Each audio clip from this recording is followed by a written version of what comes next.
You were supposed to play in Paris last Sunday. So how did you get to know about the attacks? It was all over the TV, you know, as it happened.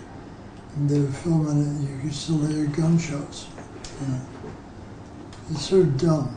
Those people are so dumb. You know. What for? They think it's going to be a heroic thing, kill innocent people, you know. Assholes. Cowards, you know. Did the thought come up in your mind that this could have happened at a Motorhead concert as well? Yeah, sure, of course. I mean, we played the Bataclan many times, but 10 times, you know. It was a regular show for us in Paris. But thankfully, not that night.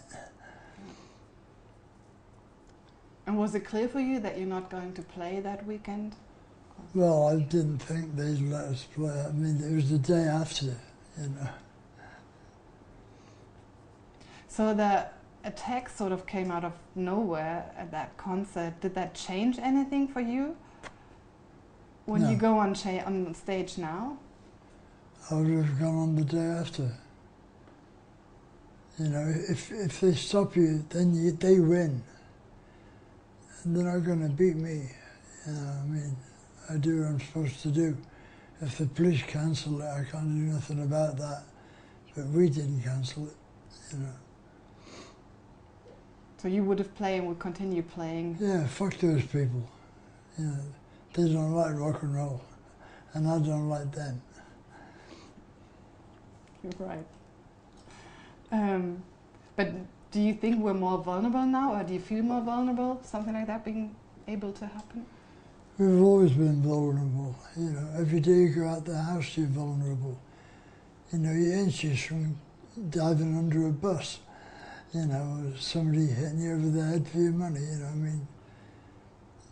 Nothing is safe. Everybody seems to be obsessed with safety, you know. Well, nothing's safe, okay? Nothing. Make the most of it while you're safe now. You won't be tomorrow, maybe. So the French president is now talking about war, Well, and war is one of the themes also. You've got to see his point. I mean, you just had Pearl Harbor in your capital city. You know, I mean, they declared war on him, not him on them. But would you, I mean, one of your topics and themes in your lyrics is war as well. Would you describe this situation as war? Well, it's difficult to think of another description. You know, a bunch of guys running around in the capital city with, you know, automatic weapons. Kill 137 people, what do you call it? You know, it's not exactly fraternity, equality, you know.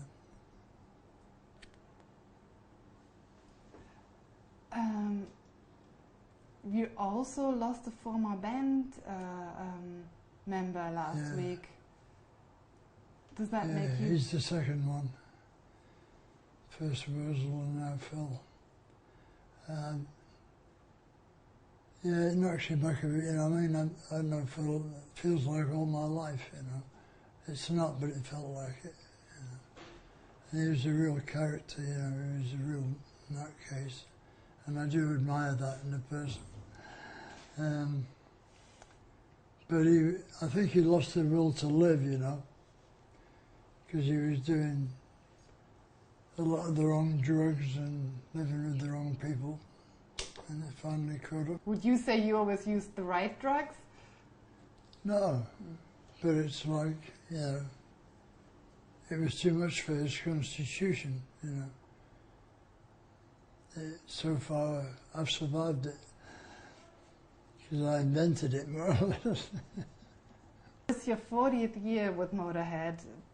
Did you ever think you would get this far?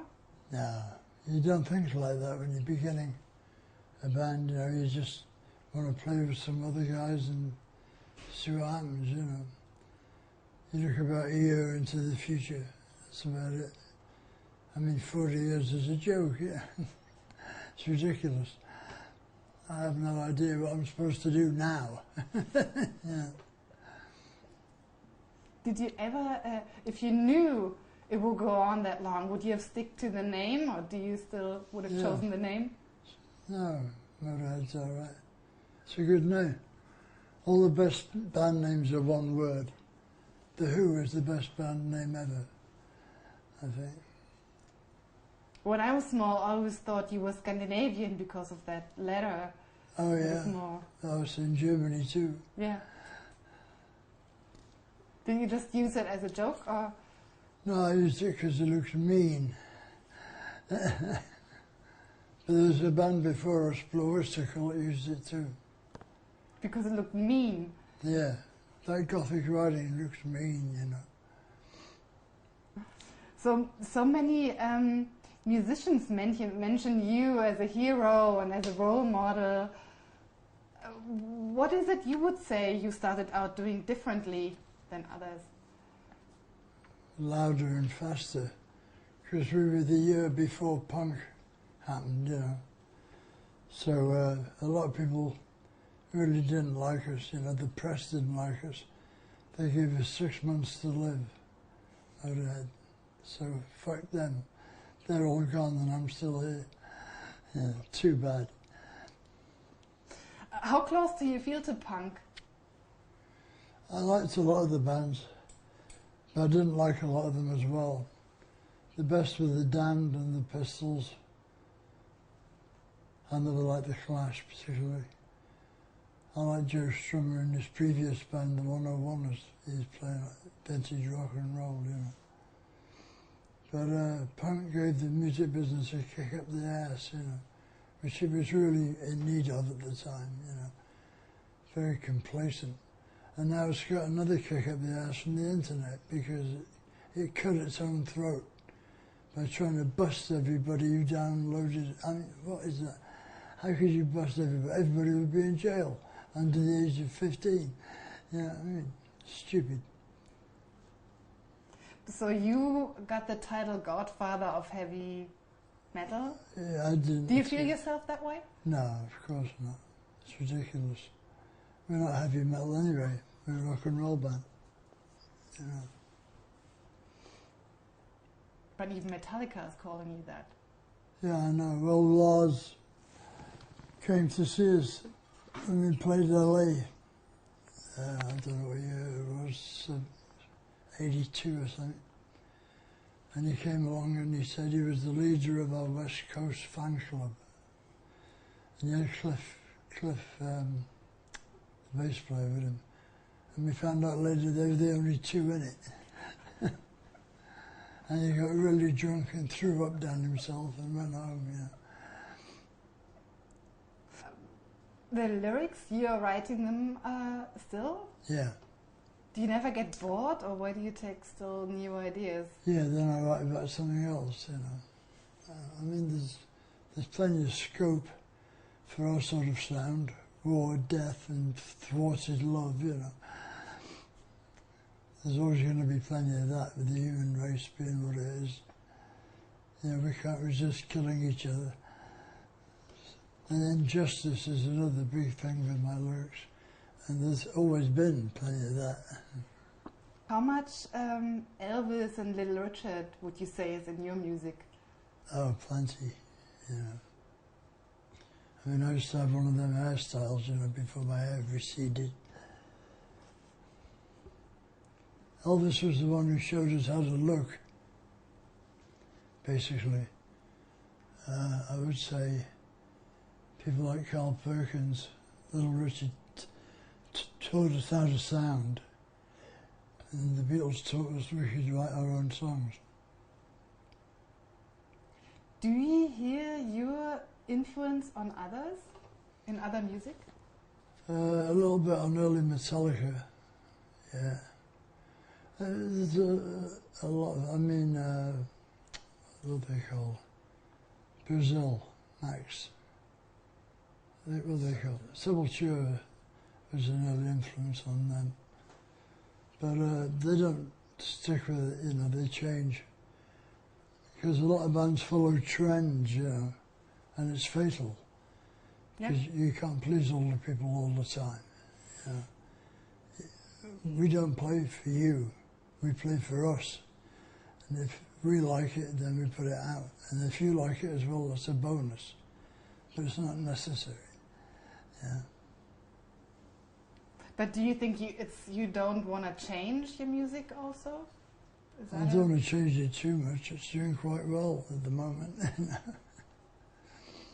Someone said you told him that you knew the time before rock and roll. Yeah, sure. Sounds crazy. To you, yeah. Not to me. I mean, I was born in 45, you know. So when rock and roll came out, I was 10, 11 years old, you know. And I knew immediately, you know. Because I saw this guy on TV, who was it? Billy Fury. There's all these chicks trying to tear his clothes off. And I thought, that's a job for me, you know. 2 years ago, I had tickets to a concert that was cancelled because of your health. How do you feel about being able to perform now and still? Well, I'll do it as long as I can, you know. I mean, I'm 70 in December, so it's kind of ludicrous after that, I think. But I don't know, we'll see how I feel. And I learned in another documentary that you actually moved out of your apartment that was so legendary, full of stuff. Oh yeah, well I moved the stuff into another apartment. I got a condo at the end of the old street, so I still got both places.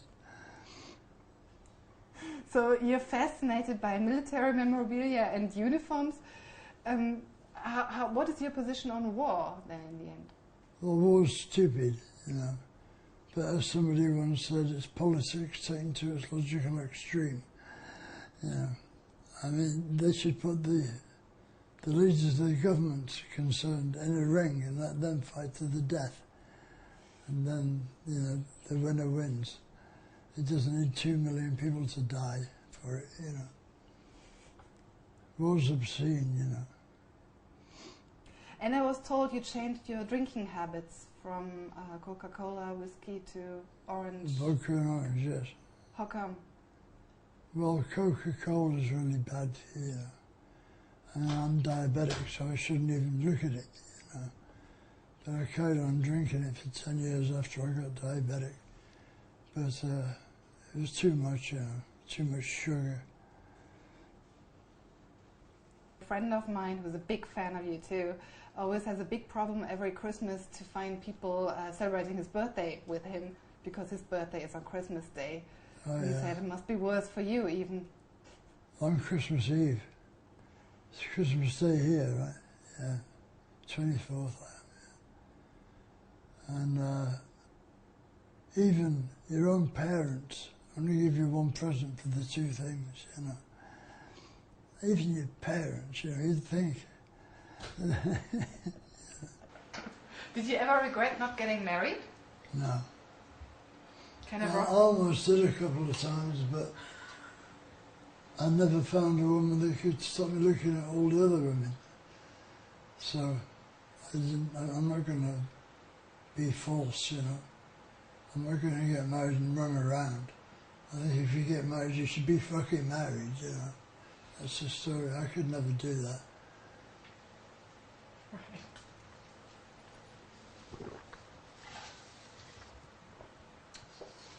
Oh, that's good orange juice. Is it good orange juice? Oh, yeah. Almost perfect. Except for the orange taste. Are you sometimes surprised, or do you find it surprising that you're still able to perform given the amount of drugs and alcohol you consumed in your life? No, just lucky. Yeah, I don't really recommend the lifestyle because most people die of it. You know, I mean, a lot of my friends are dead, you know, who shouldn't be, you know, who had a lot more music in them, you know. But that's the way life is, luck of the draw, you know. It's all down to random, it's luck. It's not, you can't plan your life. It doesn't work. If you're confronted by a situation that you didn't plan for, and then you're lost, baffled. So you might as well be ready for anything. And to do that, you have to take all the drugs you possibly can, so as you'll know what they are. Would you always continue performing? Or have you ever think... well, after death, no. I have to stop then, I think. But you never know, I could haunt somewhere. Mess up somebody else's cake. Tears for Fears or somebody, appear in the middle of it and go, everybody out, fire.